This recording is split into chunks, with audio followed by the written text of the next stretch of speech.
Well, he said something nice at the end, which took a little of the venom out of my first comment I was going to make. But I'll make it anyway. Waiting on my PowerPoint to pop up.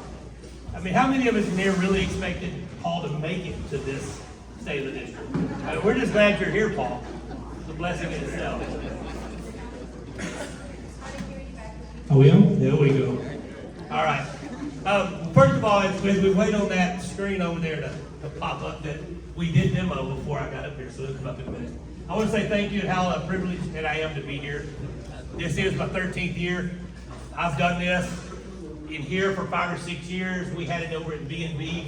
Some of y'all maybe remember 7, 8, 9 years ago outside in a beautiful place. We've had it at various different places, but it's always probably my favorite time of the year to get to come speak to the chamber and talk about the things at KISD. I'm asked all the time, do you get nervous when you get up to speak? And the answer to that is really no. I enjoy it. My fear is always running out of things to say. And my people, when I tell them that, they laugh because I don't think I've ever ran out of things to say in that area. But that is one of my fears. The thing is when you get to talk from your passion, speaking is a lot easier. And one of the things, there are multiple things I'm passionate about. Many of y'all know that my personal why for everything I do is that I want to be Jesus with skin. I want to be an invisible representation of a visible God for kids and parents and staff that need that. Kids that wake up in the morning that don't have a loving father, I want to be that guy for them. For someone who comes to work who hasn't had anybody look at them and smile at them, I want to be that person for them. That's my personal why. I can speak about the Lord and never run out of things to say because of passion. Another thing I love to speak about are my 3 girls and my wife and my family. Many of y'all have followed the last 13 years as my girls came through King High School, went off to play college basketball, and all their travails. If you look on Facebook, you'll see stuff. I can speak about them forever because of passion. And the other thing that I'm passionate about is KISD. I think it's the greatest school district in the state of Texas. I think it is unbelievably unique. I think that if you were to describe us, you would almost have to describe us as a unicorn. We're just different. We're not perfect by any means, but we're different. And it's hard to explain that to the outside world because everybody says they're unique. Everybody thinks they do something and different than anybody else. And of all the great school districts, the great school district in Johnson County, I still think that KISD is a unicorn. We do some things. We're able to do some things because of people like you in our community. We're able to do things because of the decades and decades and decades of the church here in town and the character and the moral that it established years and years ago. And we're able to do things especially uniquely because of the 7 men and women I have on our school board that are willing to sit back and give us oversight for sure, but are also willing to sit back and realize that they are not the ones who run the day-to-day operation. And they let us go in the filter that they've established. So it's really proud to stand up here now, 13 years into this. I was at Mineola's high school principal for 13 years. And I'll tell you what is unique and what is really special about being in year 13 in the school business. When you're in year 13 in the school business, every kid in that district has only known school with you being in your position. So when I was high school principal at Mineola, my last year, it was the coolest thing ever because all of my graduates had me as a high school principal since kindergarten. And this is the first graduating class in Keene that will have never came to Keene where I wasn't the superintendent. And it's just special. It's a neat thing. When the average superintendent stays about 3 years across the state of Texas, they miss out on so many things of getting to see that kid that you read a book to in kindergarten, and now you're handing them a diploma across the stage is really a unique deal. It's a blessing because in education, it's one of the very, very few places that every single day you get up and go to work, you can impact the destiny of a child. Every single day. And we take it, me and I know everybody here takes that with a lot of respect and a lot of humility to realize that we can't have a bad day. Every day from the second we walk on campus to the second we walk off, we have to be there. We have to be on top of things for our kids. So it's very humbling to be able to stand before you representing our district and really thank you for all your support. I would like to introduce all my people that are here. So if you are involved in KISD, would you stand up real quick? And that includes 2 of my school board members that are here. Ms. Pinnock, Mr. Mokey. Anyway, I really appreciate these guys. A lot of you know them from a long time. like y'all, some have been here all 13 years with me. Miss Denning's been here a lot longer past me, and a few of them are brand new to me. And so I do want to introduce specifically just a couple. Mr. Rice, Blake Rice, you'll stand up, Blake. Mr. Rice is our brand new high school principal. He comes to us from College Station, where he was an AP at their high school. Before that, he was the AP at Mount Pleasant High School. He was an ag teacher before that, but he grew up in the 3A school districts of Gilmer and Trinity. So brings a lot of experience to us. His dad is probably my best lifelong friend. He's a superintendent out in East Texas. So Mr. Rice really knows how school goes. It's been really neat this last 3 or 4 weeks to get the text messages and the emails and the calls from Blake, because Blake gets it. So welcome, Mr. Rice. We're glad you're here. Also, one of our new positions, and y'all have met her before, but this is Kelly Blackwell. Kelly, will you stand up? Kelly is our director of our Keen Little Leaders Academy. That is our daycare over by my office on East Campus. We now have about 48 kids in that daycare. It'll hold about 60. We are turning away 2-year-olds left and right. We just don't have room for more 2-year-olds. We could be at our capacity number-wise, but because of the way it works out. So if you know some parents that are looking for a real true daycare and they're having to drive 30, 40 miles to get to it, which is what was happening here with a lot of people, have them reach out to Ms. Blackwell. We probably have, as long as they're not 2 years old, we've got room for you, probably. It is not babysitting. We don't even call it a daycare. She is doing instruction, getting them ready. Because we really believe that at KISD, we can take your babies from the cradle to the stage. You bring them to us in the cradle and we'll walk them across the stage. And what we promise you is to aspire to make them better humans. That is the goal of us at KISD. And then, one of our people that we always like to highlight, and she gets a lot of recognition among her peers at the school, but sometimes not so much outside. But Miss Candace Wallenmeyer, which I spelt right, Candace McCormick, who just got married a couple months ago. Candace, stand up. Candace is an amazing fifth grade teacher. Candace was our Region 11 Teacher of the Year finalist. Of all the Teachers of the Year at Region 11, she made the final 5. And so we're real proud of Candace. One of the things that I remember so much about her was during COVID, her going on online and social media, still teaching her kids, still doing the cool things that happen. She was one of our original members of the Summit, which is what we'll talk about in a little bit, and some of y'all know if you've been here in the past, is our transformational, the way that we educate. And so these three, I really want to bring some attention. So what is KISD? Some of you may not realize this. We're 4.2 square miles. We're the 3rd smallest landmass district in the state of Texas. When you look at it against this map, which Greg Cooper, who I know is somewhere out here, provided with me the other day, I really appreciate him for giving me this. You see just how small our footprint is. These are all the districts around us and how big they are. And there's Keene. Now back in the day, 50 years ago, Grandview, Alvarado, and Godley, and Rio all had around the same student population as Keene. But they had so much more land mass that as growth comes, Godley, Alvarado, Joshua all just blew up with numbers. Grandview is about our size, but they're on the verge. Very small. The thing about the way state funding goes is you get paid in part by your local property taxes. And we have very little tax base here. Most towns don't have parties and celebrate when Allsup's comes in as hard as we party, right? Me and Coach McFarland, 5:45, first day. We were determined. I was going to get the first soda. He was going to get the first burrito. I mean, it was a party. We picked your Facebook because, hey, we had something, right? Because we're so small, that tax base is really, really little. But we're growing. We have 1,135 students in school at this moment. That's 16 up from last year. But I wanted you to look at how this breaks down. From the year after COVID, that's 122 students up in enrollment. If you go back to my first year here, we're up 233 kids. Now, there are districts in our area that are growing 233 kids in a month. So if you start looking at some of these huge districts, that's not very fast growth. But for a place in Keene who's only had Bristol Oaks really come in the last 13 years, that's pretty rapid growth. It's pretty big growth. Our budget runs about $8.2 million. About 12.1 of that is in payroll, and about 6.2 of that is in programs. So the budget's probably increased about $5 million in the years I've been here.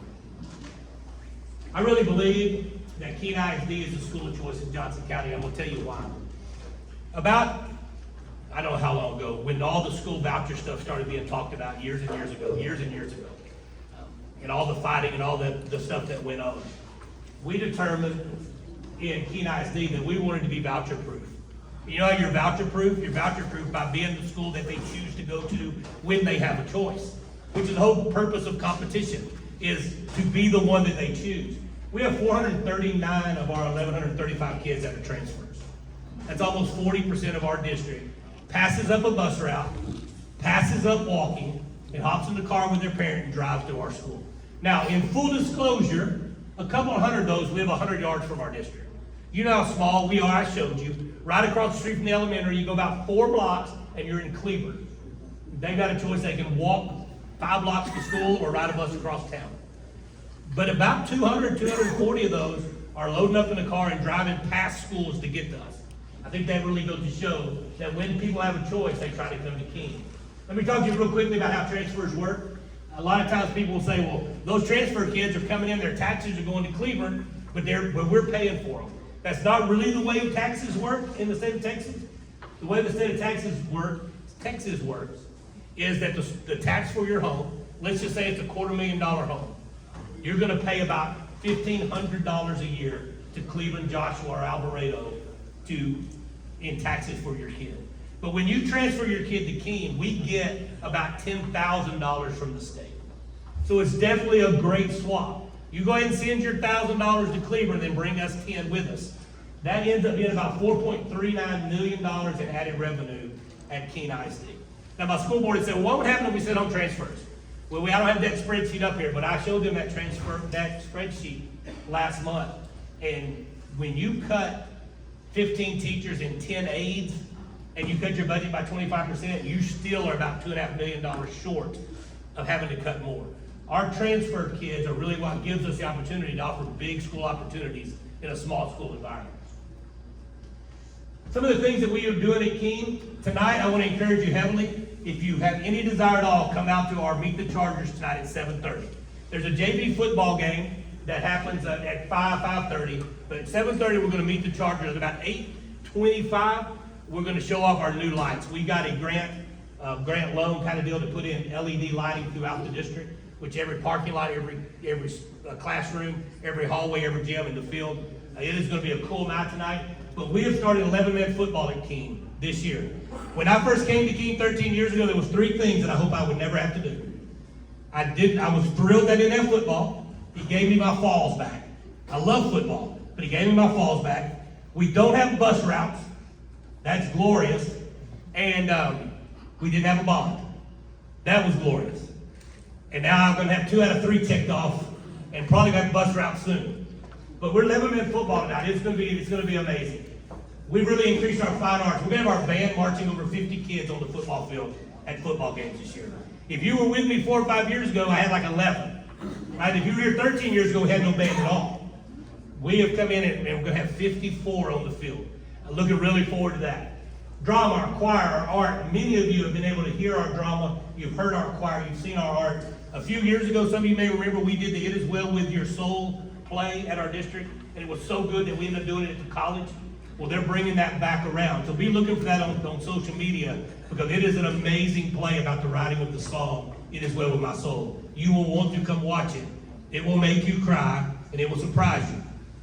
It was an amazing deal, but our fine arts has really taken off. And this year, with 11-man football, we're going to actually have our very first flag corps, and we brought back high school cheer. High school cheer in the past had been hit or miss. It was basically, hey, you want to be in high school cheer? Show up and go out to the games. And now it was tryout. I almost said it was drama. Because that word just is attached to high school cheer. But it was tryouts and all that kind of stuff. So we've got a good cheer program that's getting started. Our ag program has grown. We now have ag mechanics. If you ever have come to my office in the last 6, 7, 8 months, you'll notice it was radically changed. We have 2 new offices built inside the portable, new floor, everything. Our ag mechanics rebuilt that building and created those 2 new offices. A great way for them to put their hands on their learning. Also in our ag, we have outdoor learning at the junior high. Today is August 29th. September 1st is Monday. Is that right?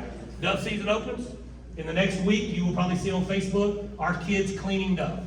Every year, this outdoor ed class, they go out in the back of the school, Teacher uses that as an excuse to tell his wife he's got to go dove hunting. They bring out dove and they'll clean them. Kids are pouring into that classroom because of that teacher and what they do with outdoor learning. Some of the offerings that we also offer, we have a great robotics program at the high school that competes at the state level. We have a brand new culinary arts teacher this year. It's actually an alumni that came back, which is really cool. He graduated in 2014, and he's taken over our culinary arts program. It's going to be awesome.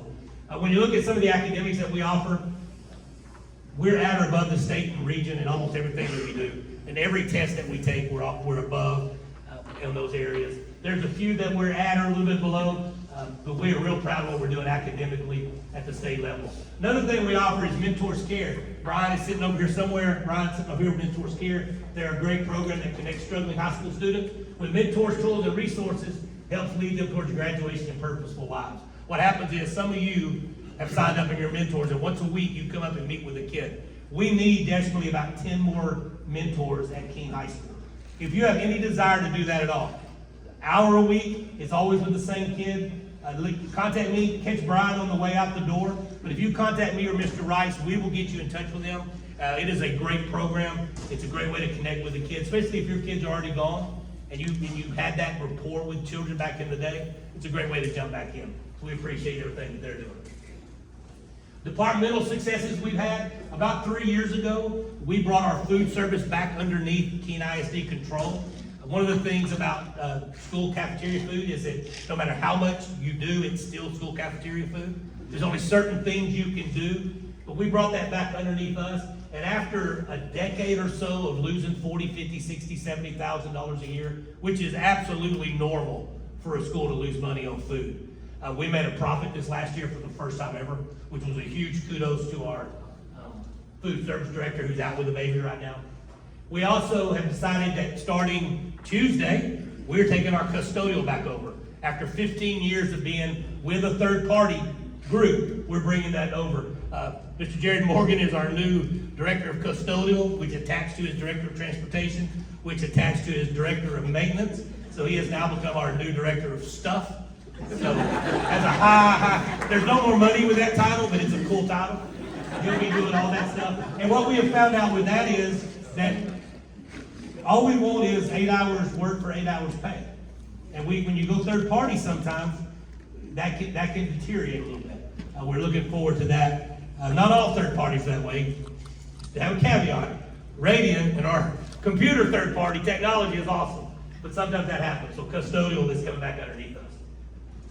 Safety is a big deal at Keene. Many of you know we have our own police department, we have our own guardian and our marshals. If you've driven by our school, you're going to see those signs. We do have staff that are armed. It really is a non-issue at our school. It's never talked about.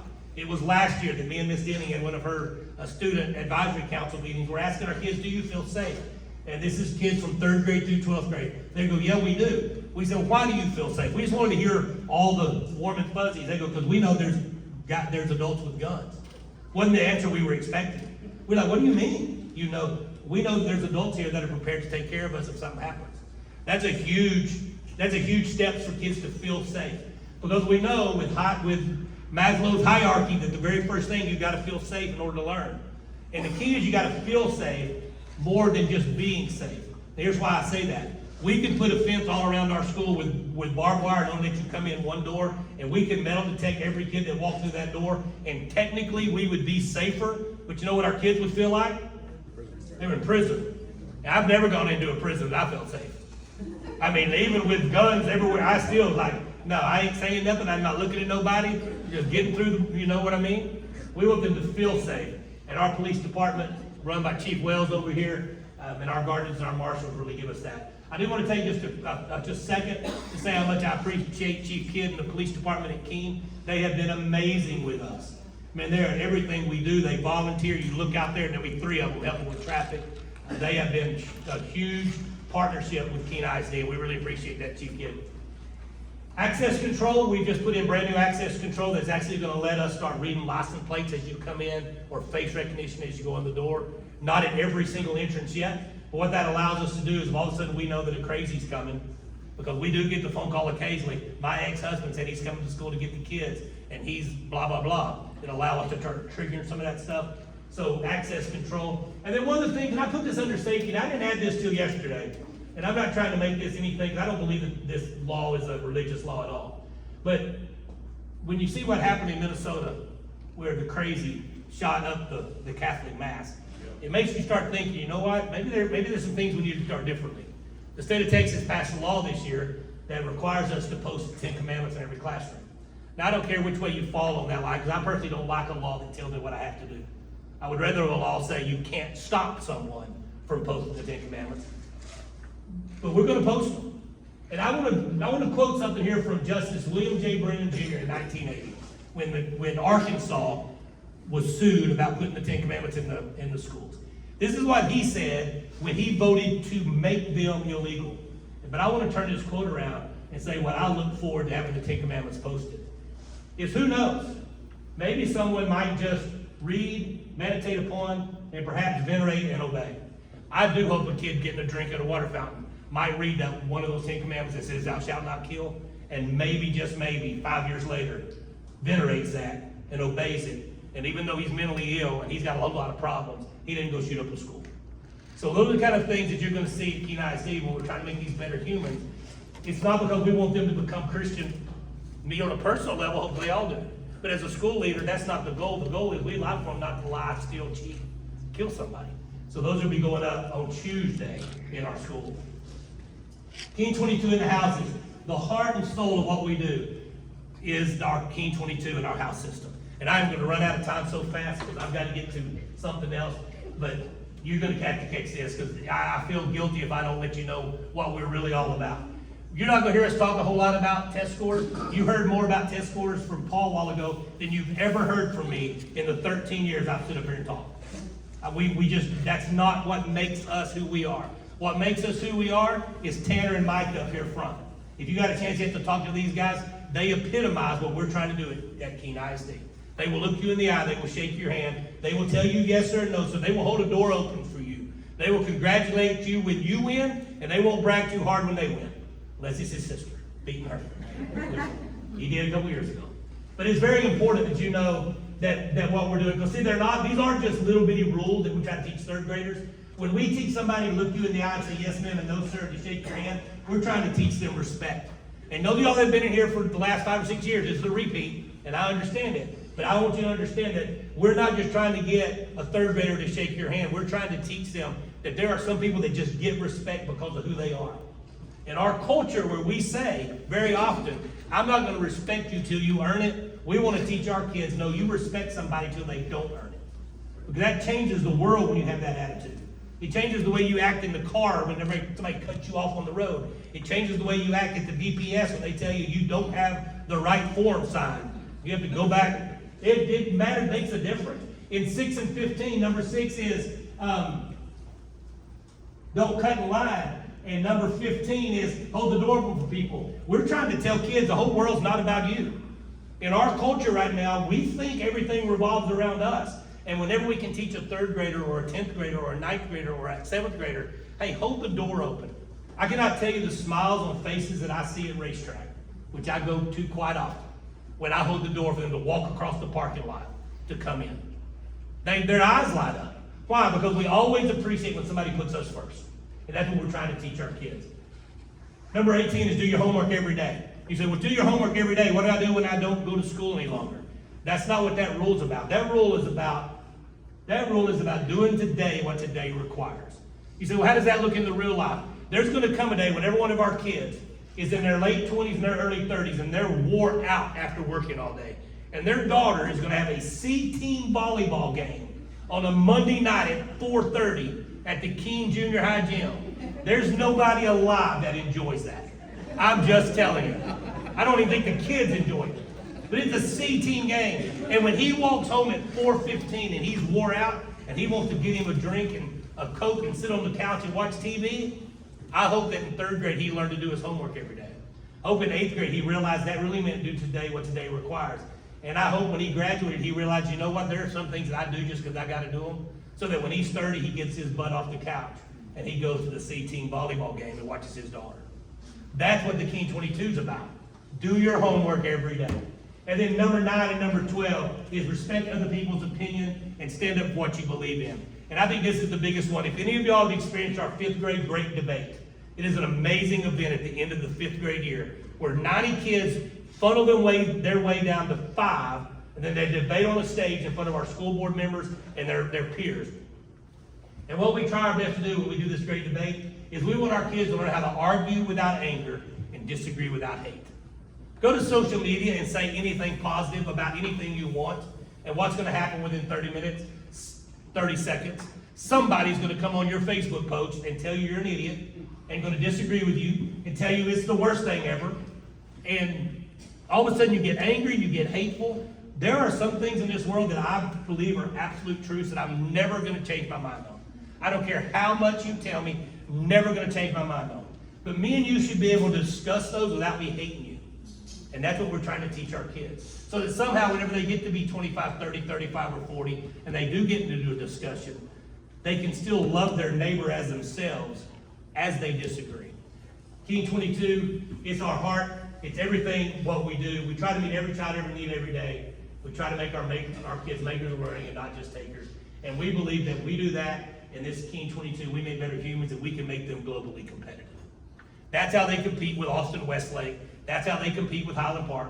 That's how they compete with the kid that comes over from Japan, by looking you in the eye, shaking your hand, and being somebody you would actually like to be around. And that's what we're trying to do at King. Best kept secret, my first day here, I walked the halls and 3 people told me, Mr. Stevens, this is the best kept secret in Johnson County. Well, I'm telling you, it's not a secret anymore what we do at KISD. The word is out. We hosted a small school network. We brought in 95 school superintendents and their principals back last March. Had a 3-day experience showing them the things that we're doing. It was so, I guess you would have to say it was so good, they asked us if we would do it again in December and bring in the bigger schools. So we have about 160 schools coming in on December the 5th to watch again what we're doing with our culture and our transformation. We've already had 2 school visits that come off the small school network.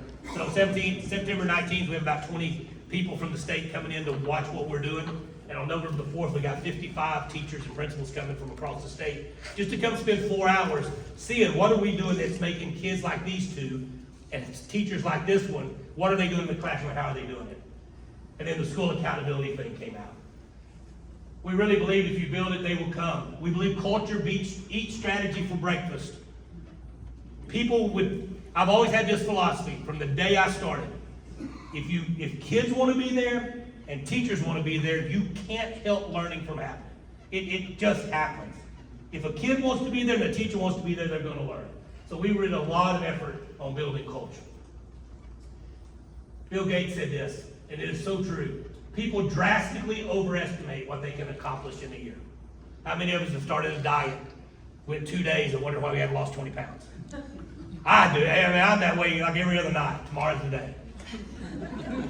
But we grossly underestimate what we can do in 10. And that has been the case at Keene ISD.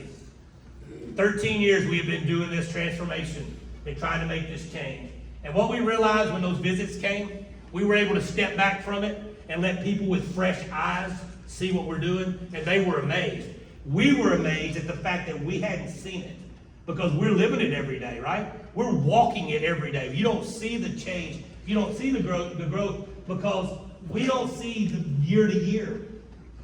But when you look back and see what all we've done, it's been a tremendous amount at Keene ISD. So the question becomes, what's next? So at this point is when I got to take off my hat of rah-rah cheerleader, and I got to legally step across this line of just information giver.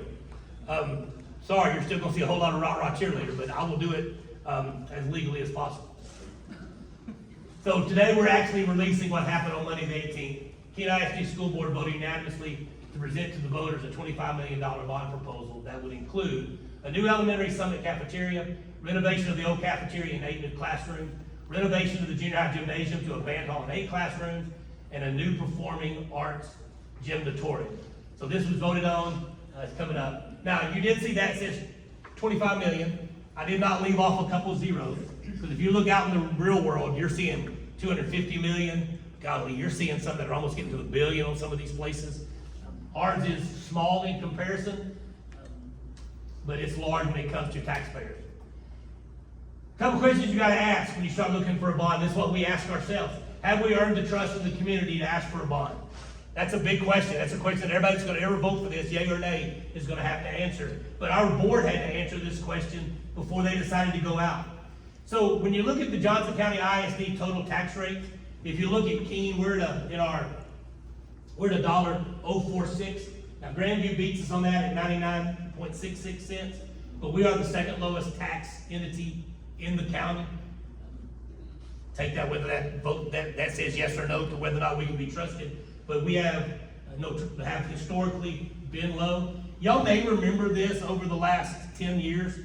Every time we cut taxes 3 or 4 or 5 cents, with a smile on my face and a laugh in your heart, I said, we cut taxes this year, but one year we're going to ask for it back. Everybody laughed, I laughed, but none of us really laughed.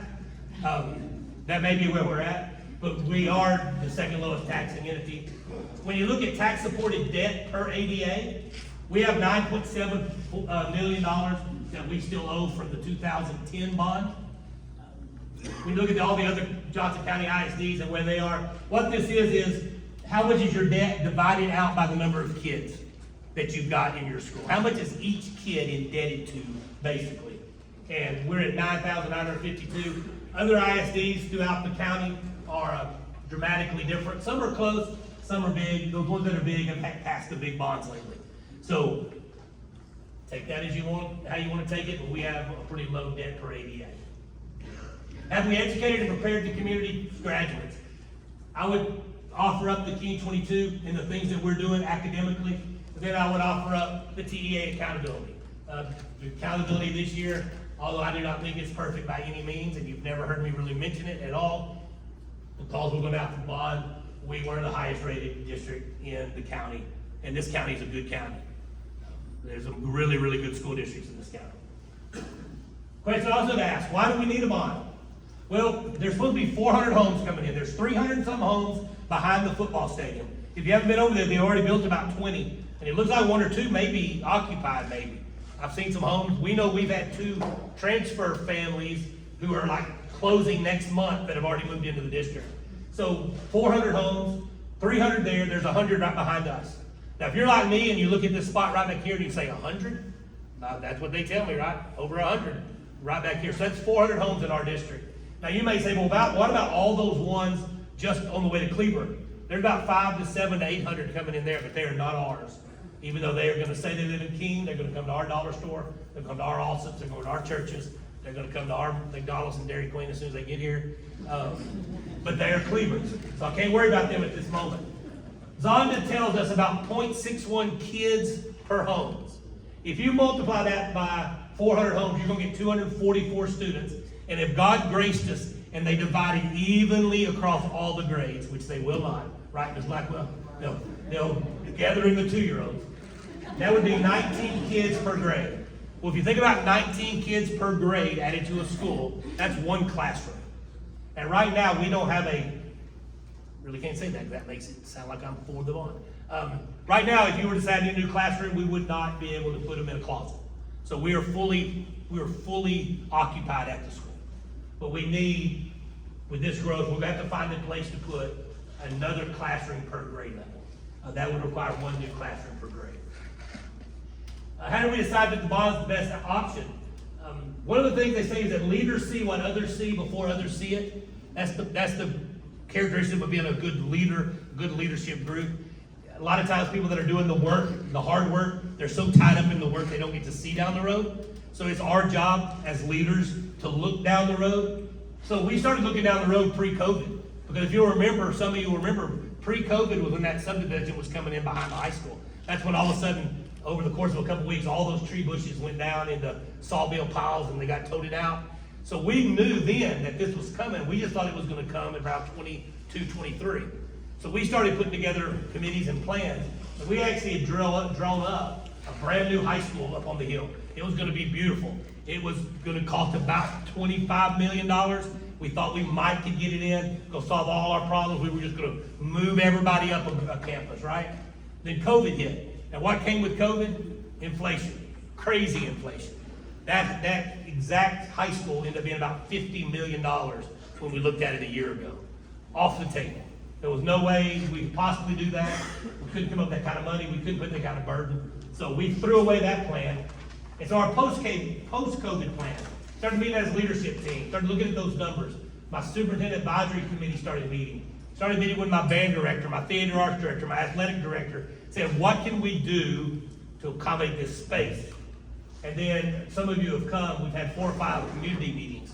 I had a day about a month and a half ago that I had a breakfast meeting, lunch meeting, and a dinner meeting where people from the community came in just to talk about how are we gonna try to meet the needs of one more classroom per grade level. Our number one need was 8 classrooms at the elementary. The state requires a 22-to-1 ratio in the classroom. So in high school, you can have 50 kids in an algebra class if you want to. You say, that's crazy. There are some schools just north of us that have 40 and 50 kids in those classes. Those big high schools are packed. But at the 3rd grade level, everywhere you go, everybody's obligated to the 22-to-1. So our number one thing was, we've got to meet this need at the elementary school. So that was our number one need. As we started looking at that need, we said, what's our number one problem? Our number one problem at the elementary school is the cafeteria. That cafeteria was built to accommodate 100 back in 1997. In 2010, when they doubled the size of that elementary, it was to accommodate about 200. In 15, we enlarged it to accommodate about 350 plus, and right now we're serving about 505. That means at pre-K, eats lunch at 10:15. Now I'll tell you whether that's good or bad. If you're hungry at 10:14, that's great, all right? If you're starving at 3:15, that's bad. That's your call whether that's good or bad. I'm just telling you, pre-K starts eating at 10:15. It's a long day in the cafeteria. And supervision is difficult in there. Because every time we doubled it and added it, we just knocked the exterior wall holes in them. When you stand in the cafeteria, you can't see but about 50% of the cafeteria at any one time. Makes it very difficult, makes it hard to put a bunch of kids in there. So it's our solution number one. Well, we want to meet the need, we want to solve the problem.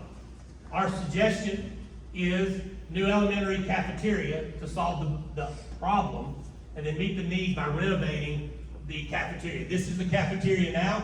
It would become 7, 8 classrooms.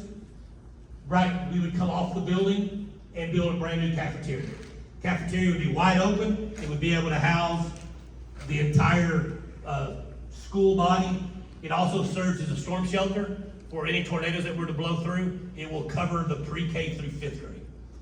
It's big enough to cover more, but I think politically and morally, it would be hard to have told a high schooler to run across the parking lot to the storm shelter as the movie Twister takes them away. So we have decided this is just going to be elementary pre-K through 5 storm shelter, but it does give us our first storm shelter. And where that also can benefit the community, some of you may remember about 10 years ago, in real bad weather, we opened up the high school gym for anybody, especially the mobile home park. If you wanted to come in, this would give us a place in the community after school hours. I'm gonna go fast. I know I've got 1 minute, I'm gonna take 5, so I understand you have to get up and go. That's what the cafeteria would look like. All these drawings are over here. I'll hang around over here to answer questions. Our next, need number 2, we need 8 classrooms in junior high and high school. And like I told you, we have 55 members of the band. It's only growing. Our band hall was not built for a band, really. Now, our problem, though, is there's a lack of public space in our town to host a large crowd. Our growing fine arts program at KISD, all our performers in cafeteria, elementary gym, that goes for our community too. There is nowhere, if all of a sudden, don't boo me or carry me off on your shoulders, but if Donald Trump were to come through and needed a place to speak tomorrow or today, there's nowhere to really have that with a lot of people.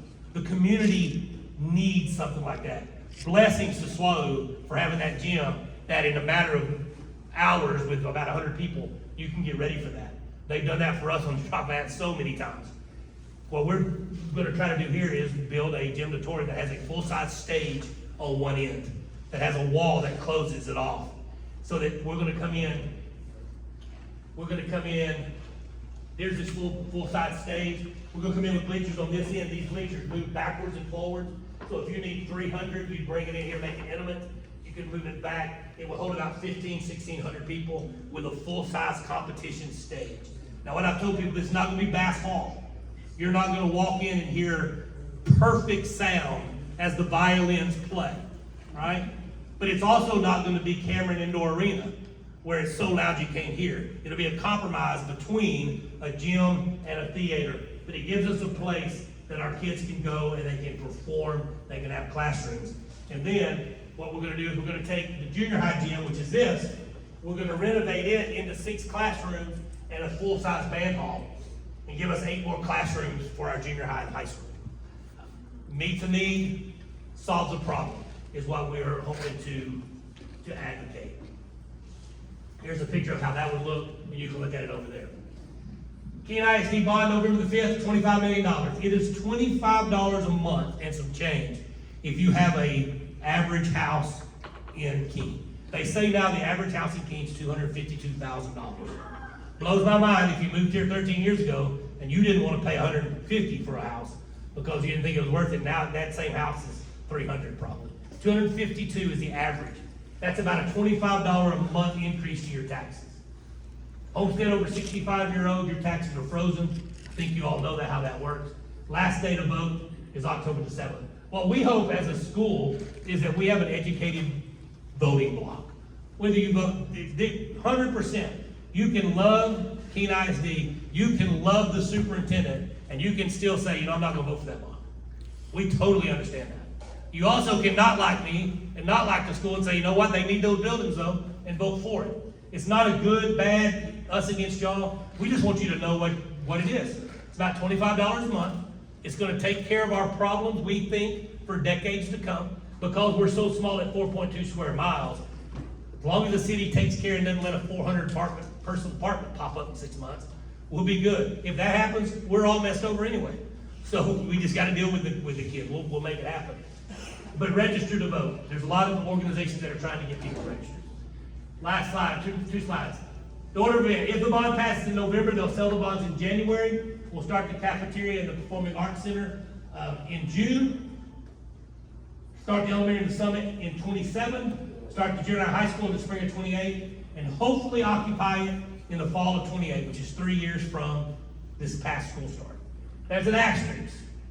Some of you country folk understand. Good Lord willing, the creek don't rise. There's so many things that can happen that keep those timelines from happening. What if the bond doesn't pass? KISD will continue to offer big school opportunities in the small school environment. It's not going to affect us either way, what we do and what our mission is. We're going to continue to graduate globally competitive students through a strong emphasis on making them better humans through the Keene 22. That's still going to be our focus. And we're going to keep on striving to meet every child, every need, every day. Just probably with a few portals. So that's kind of where we're at. That's what we're doing. That's what the board has set up to ask you to do as a community. Now I know the vast majority of you probably do not live in Keene. What can you do? We just want an educated electorate. Tell your neighbors what's going on, explain to them. When they tell you something that sounds crazy, they're building a brand new high school with 2 stories and an elevator with a slide down to the football field. Say, no, they're not. They're doing this. Go talk to Dr. Stevens. Tell them, hey, you know you got to be registered to vote or it doesn't matter. We just want them to vote. We would love to have 1,000 people vote instead of 200. Because 200, even if it's 199 to 1 for the bond, doesn't give us a great look at what the community wants. We've always said we want to be the community school. Whether you have grandkids and kids that went through our school, or you went to the private school, or you homeschooled, or you moved here as a retiree. When people mention our school, we want you to still be proud and say, that's my school. And the only way we can do that is to know what you want. And that needs to be, people need to vote so we can tell what the community wants. We hope that we have earned your trust in everything that we do. We hope that you say, my kid went through there, my grandkid through there, my nephew, my niece, my next door neighbor, they loved it. That's what our hope is. And I believe that if that happens, then whatever the Lord wants, whatever the community wants, Keene ISD is going to say yes, we're going to move forward, we're going to do it. So if anybody got any questions, I'm going to be standing right over there. And I know it's 7 after. And y'all, well, thank you very much. Paul's got something to say. Mr. Jackson. Well, let Emily answer that real quick. Where's the election going to be held? Because she's my main one. The early voting is going to be. So we're partnering with the county. So those we're going to post it on our website the dates and times on early voting as well as locations. But I do not believe the early voting is. I don't believe we have an early voting here in Keene. I don't believe. Do we? Yes, we do have one. Okay. We'll get that out though, Mr. Jackson, for sure. The early voting in Keene is the 16th through the Is 24th. it here? It's 2 weeks. It's right here. That's why we can't have the banquet here. So our October meeting will be It's not just the school election for the banquet, it's the whole election. right. It's the whole one. Okay. Hold me under the bus. I hate to say this. You did a good job. Thank you very much.